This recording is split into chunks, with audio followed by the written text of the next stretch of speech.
তো hello guys, আমরা আসলাম আজকে কিছু ফুল কিনবো তার জন্য।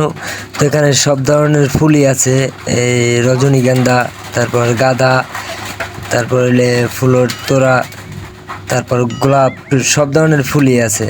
তো আমরা কিছু ফুল কিনবো। একটা ফুল দিলাম আমার এক লোকেরে, সে বললে না নেব না, ও তার না নিলে থাক।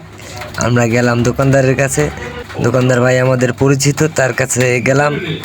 এখন যা জিজ্ঞেস করি তার কাছে যে কীরকমের কি বেচে। তো গেলাম, বাইকে সালাম দিলাম, পরে বললে হ্যাঁ ভাইয়া বলো। বললাম যে ফুল কীরকমের বেচেন? কয় বেচি তো যেরকমের তুমি নেও, সমস্যা নাই, তোমার লাগে তারিখে হইবে না। আমি কইতেছি এটা আজকের, কয় হ ডেলির ডে, আমরা ডেলি জানি। পরে বললাম বেচা কিনে কিরম? পরে বলে 18-20 হাজার টাকা ডেলি বেচা কিনে হয়।